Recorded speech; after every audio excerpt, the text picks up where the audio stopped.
this, but I would tell you that that's a very impressive list. It obviously has to be negotiated with the entire board. Yes. And I wouldn't, yeah, those on the contract, but I wouldn't presume. I think there's a lot of momentum in the community behind at least many of these changes and the spirit of implementing more financial controls over the compensation, which includes health care and retirement and car allowances and everything else. You know, and I think there's a lot of support, certainly in this room, but I think in the entire community, because you know, even if you were to clip the wings on health care by 50%, you know, cut salaries by 10 to 15% and so on, these people would still be well compensated and probably very, very satisfied with their continued employment and the job security associated with it. I think that's a magnificent effort, and you know, It's still not complete, but thank you. I applaud you and Colleen and the rest of the board for following up on this and getting it from you know, the gleam in the eye status to an implementation. Right, that's what I'm concerned about.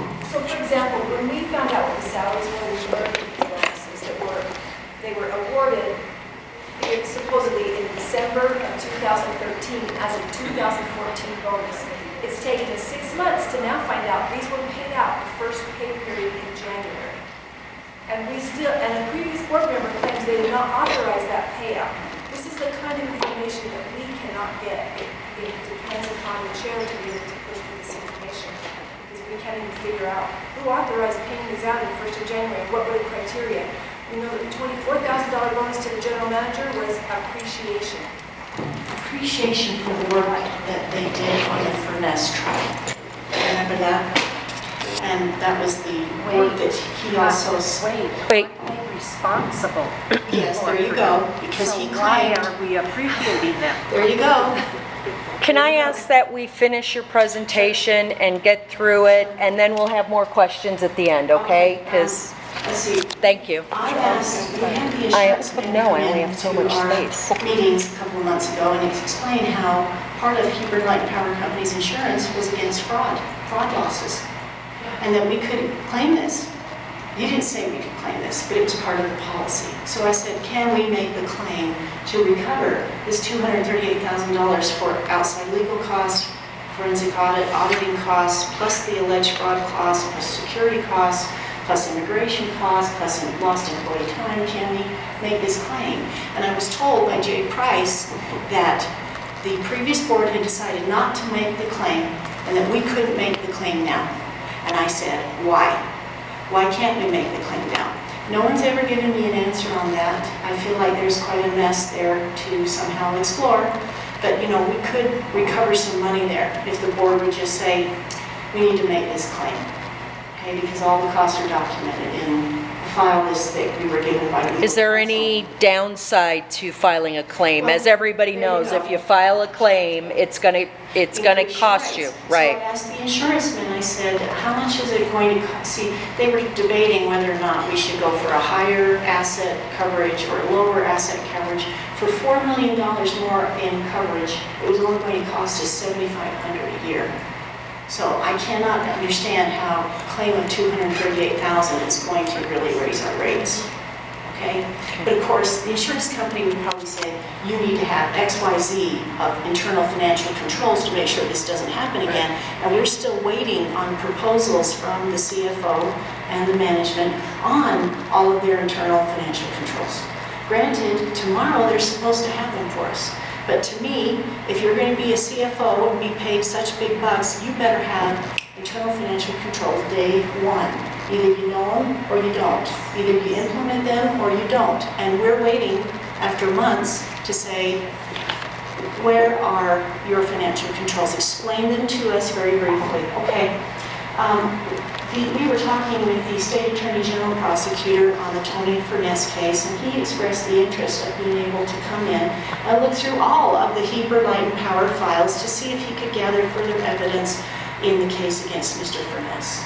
They were limited in the search warrant when they did the initial investigation. It was basically the forensic audit information that they had. And he expressed interest to come in and look through everything. I think the board should allow that. What do we have to hide?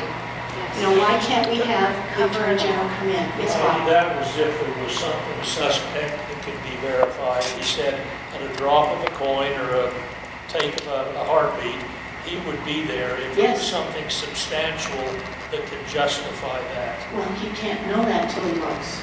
That's right. You Because can't look, somebody's got to you can't know. look until you have cause, and I think that was Well, his that's if he wants a search warrant. But if the board were to say, just come on in, go ahead and look through it all. If there's Public anything knowledge. there, use it in the trial. I don't think this board has anything to hide. I don't think the company should have anything to hide. I think the board could make that motion where he doesn't need a search warrant.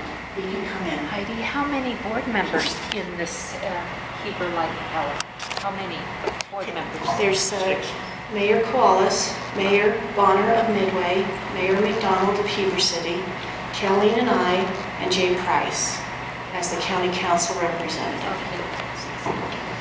Okay, I think we should amend the fiscal year 2014 budget to start including initial payments of this unfunded OPEB liability. OPEB stands for Other Post-Employment Benefits, which is really the retiree healthcare benefits, which we have another $500,000 in unfunded liabilities going up to $1.2 million that the company's not paying for right now. I finally got the CFO to admit yesterday that yes, we do need to start paying that. We can't just push that aside. This is a 600-pound gorilla in the room for most state retirement systems, and we can't let it turn into a gorilla for the Heber Light and Power Company, so we need to really look at that. And that's not on the list, sir. I'm sorry, the retirement benefit, where if you retire with 25 years of service before you're 65, that the company does pay 100% of your medical insurance up until you turn 65. So that's not on the list, but again, it should be considered. All right, you can see it's quite a list. We've got almost 3 pages here of all the little picky details of how we can make this company fair to employees, but also fair to the rate payers. And I would really hope that you would start thinking and talking about these things to your neighbors. You know, the people have to have a voice here. The people need to know how we can improve things. It just can't be me, it can't just be Kelly, or it can't just be Bob. It really has to be a united group effort across this entire valley, because it is our company, and we've certainly been paying for it. But what we've been paying has been going to these sorts of things, and we're also paying a boatload of debt on top of that. And the only way I'm going to support a rate increase is if we fix these things, we start seeing what money we can save in the budget, we make a plan for how to avoid that next $7.6 or so million of debt they're projecting in the next 4 years, additional debt, and then we make another plan to try to pay off that 21-year debt as soon as possible. So thank you so much for your support. I so appreciate your time.